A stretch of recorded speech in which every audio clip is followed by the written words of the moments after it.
अखिल भारतीय अखाड़ा परिषद के अध्यक्ष महंत नरेंद्र गिरि ने निरंजनी अखाड़ा, बड़े हनुमान मंदिर के छोटे महंत और योग गुरु स्वामी आनंद गिरि को बाघंबरी मठ निरंजनी अखाड़े से निष्कासित कर दिया है। अखाड़ा परिषद ने बकायदा प्रेस रिलीज जारी कर इस बात की जानकारी मीडिया को दी। अखाड़ा परिषद के अध्यक्ष और निरंजनी अखाड़े के सचिव महंत नरेंद्र गिरि के शिष्य हैं योग गुरु स्वामी आनंद गिरि। प्रेस रिलीज के जरिए आनंद गिरि पर सनातनी परंपरा के विपरीत काम करने का आरोप लगा है। संन्यास धारण करने के बाद आनंद गिरि की पारिवारिक माया मोह में फंसने की शिकायतें भी सामने आ रही थी और इसके बाद अखाड़े की पंच परमेश्वर कमेटी ने जांच की। जांच में आरोप सही पाए गए और इसके बाद अखाड़े की कार्यकारिणी ने हरिद्वार में बैठक की। निष्कासन का निर्णय लिया गया और निष्कासित स्वामी आनंद गिरि को कर दिया गया है। स्वामी आनंद गिरि का क्या कुछ कहना है इसके ऊपर, आइए उनसे ही जान लेते हैं। हमारे साथ जुड़ गए हैं स्वामी आनंद गिरि जी। आनंद गिरि जी, आपका स्वागत है जी उत्तर प्रदेश उत्तराखंड में। सबसे पहले तो मैं आपसे रीजन जानना चाहूंगी कि क्या वजह आपको लगती है कि आपको निष्कासित किया गया, निष्कासन की कार्रवाई हुई।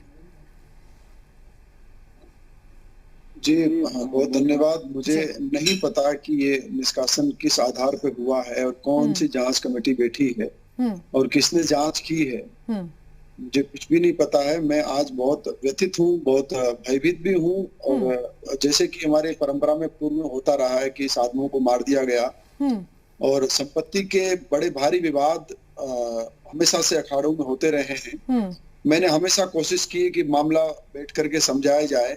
पहली बात तो मैं स्पष्ट कर दूं कि मैं एक अंतर्राष्ट्रीय योग गुरु हूं और पूरी दुनिया मुझे जानती है। मेरे ऊपर 2019 में एक आरोप लगा था ऑस्ट्रेलिया में, उसमें भी मैं बेदाग बरी हुआ था और लोगों में षड्यंत्र बड़ा भारी रचा था। और उस समय भी मेरे नाम पर यहाँ पर करोड़ों रुपए उठा लिए गए लोगों से और ये कहा गया कि विदेश पैसा भेजना है, उसे छुड़ाने के लिए पुलिस को खरीदना है, इसलिए 4 करोड़ से ऊपर की राशि मेरे नाम पे उगा ली गई और वो पैसे हजम कर लिए। जबकि आप जानते हैं, सब जानते हैं कि विदेश में पुलिस को नहीं खरीदा जा सकता और नहीं झुटलाया जा सकता सत्य को। सत्य के आधार पर कार्रवाई होती है। वो विषय था, खत्म हुआ। उसके पश्चात मैंने यहाँ आकर के चीजों को पुनः मैनेज किया। लोगों ने वैसे ही स्नेह दिया। मैं अखाड़े के साथ 2000 से जुड़ा हुआ हूँ और मुझे लगभग 25 साल से ऊपर का समय हो गया है। मैंने कभी अपने घर का मुंह नहीं देखा है।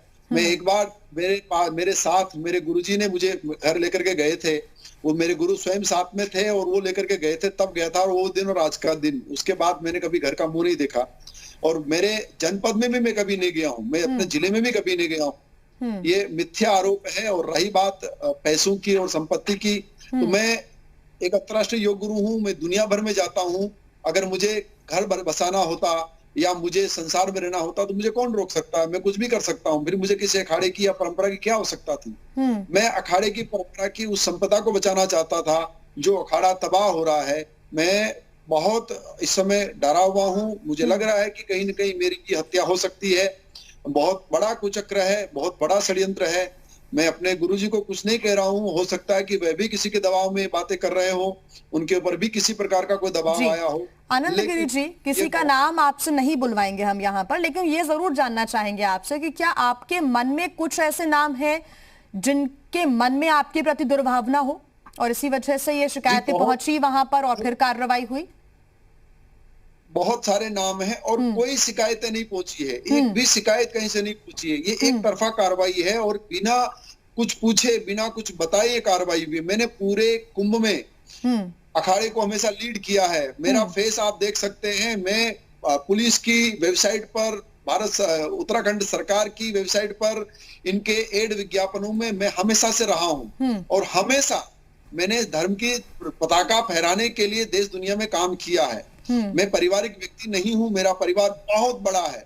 मैं पूरे विश्व को अपना परिवार मानता हूं। मैं निष्ठापूर्ण सन्यासी हूं। 2000 में अगस्त के 21 अगस्त को मैंने सन्यास दीक्षा ग्रहण अखाड़े में की थी और तब से लेकर के आज तक मैं महंत नरेंद्र गिरि महाराज का शिष्य तब से हूं जब वो उस मठ के महंत नहीं थे। तब से मेरी आस्था उनमें है और कितने उतार चढ़ाव आए जिनमें मैं हमेशा उनके साथ खड़ा रहा। लेकिन आज क्या कारण बने हैं, क्या ऐसी दुर्भावनाएं उत्पन्न हुई है जिसके कारण ये इतना बड़ा फैसला मेरे खिलाफ लिया गया है, मैं नहीं समझ पा रहा हूं।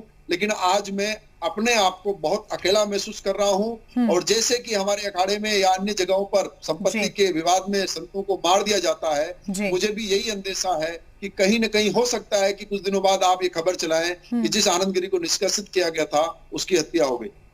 आनंद गिरी जी, अगर ऐसा आपको लगता है तो आप कानूनी सहायता भी ले सकते हैं।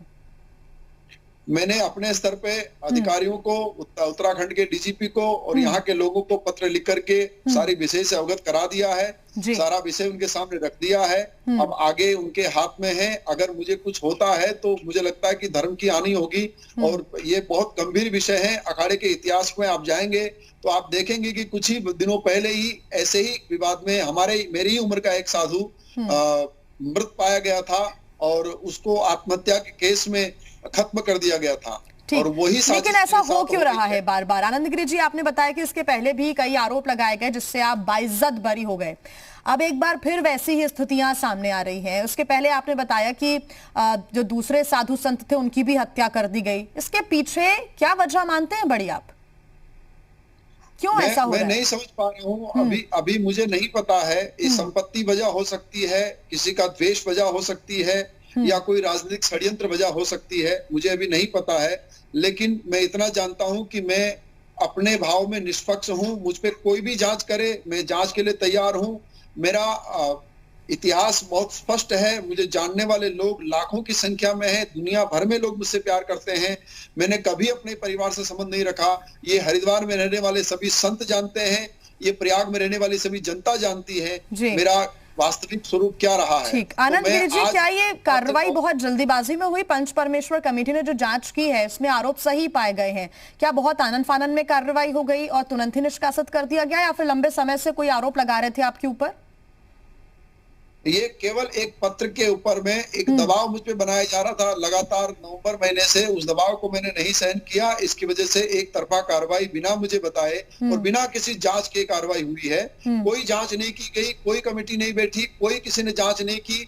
सिर्फ कमेटी के नाम पर बना करके साथ बैठ करके जैसे तुगल की फरमान होता है, उस फरमान के तहत मेरे खिलाफ कार्रवाई की गई है। मैं फिर भी उनकी मंगल कामना मांगता हूं और मैं बस भगवान से प्रार्थना करता हूं कि परमात्मा सबको सद्बुद्धि दे। मेरे प्राण बचेंगे तो मैं निसंदेही इस विषय को धीरे धीरे सच्चाई के साथ सबके सामने रखूंगा। पत्र का आपने जिक्र किया है, इस पत्र में आप क्या बता सकते हैं किस प्रकार का दबाव बनाया गया? अभी मैं कुछ नहीं कह पाऊंगा क्योंकि मेरे ऊपर बहुत भारी दबाव है, बहुत भारी दबाव है। चारों ओर से मुझे बहुत दबाया जा रहा है। मेरा एक आश्रम बन रहा था यहाँ पर, उसे पहले सीज किया गया। मैं उसको जानता, उससे पहले ही मेरे पर दूसरी ये कार्रवाई हो गई और अब मुझे कुछ समझ में नहीं आ रहा। मेरे पास न छत है न रहने की जगह है। इस समय मेरे खिलाफ ये कार्रवाई करके मुझे एकदम निहत्था कर दिया गया। मेरी सुरक्षा हटा ली गई, मेरे साथ के लोगों को हटा दिया गया। अभी इस समय मेरे पास मेरा आश्रम सीज कर दिया गया है प्रशासन के द्वारा और मैं इस समय एकदम अकेला हूं। मुझे कुछ समझ में नहीं आ रहा है कि मैं क्या करूं। तो मैं अभी इस दबाव के विषय में कुछ बात करूंगा तो हो सकता है कि मुझ पर और कुछ हो जाए। इसलिए अभी मुझे थोड़ा समय मिलेगा तो मैं इस विषय पे चर्चा करूंगा और बहुत विस्तार के साथ इस पे चर्चा करूंगा। आपने बताया आनंद जी कि आपने सब कुछ जो डॉक्यूमेंट्स हैं या फिर जो भी बातें हैं वो आपने कानूनी कार्रवाई के लिए पेश कर दी है। इस पत्र के बारे में भी क्या जिक्र किया गया है कि ये दबाव लंबे समय से बनाया गया और फिर कार्रवाई तुरंत हो गई? जी हाँ, मैंने कहा है कि मेरे ऊपर इस प्रकार के दबाव आ रहे हैं, इसलिए मुझे अपनी जान का खतरा है, अंदेशा है। लेकिन अखाड़े ने जैसे कार्रवाई की है उस कार्रवाई के बाद ये बात स्पष्ट हो गई है कि ये बहुत बड़ा दबाव है, इसमें बहुत बड़ी साजिश है, इसमें कई लोग मिले हुए हैं और इसका खुलासा होना, इसकी जांच होना और इसके विषय को तथ्यों को जानना बहुत आनंद गिरी जी, क्या अखाड़े के अंदर के लोग ही शामिल हैं या फिर आपको लगता है कि बाहर के भी लोगों का हाथ है? मैं बताऊंगा आपको कि मैं अभी कुछ भी नहीं कह सकता इस विषय में। मुझे बस फिलहाल मुझे अपने प्राण बचाने हैं। अगर ये बच गए तो फिर विषय सामने। लेकिन आपको ऐसी संभावनाएं लगती हैं क्या? कैसी संभावनाएं हो सकती है? 100% ऐसी संभावनाएं हैं। किसी भी प्रकार की अनहोनी हो सकती है, ऐसी हो चुकी है लोगों के साथ में।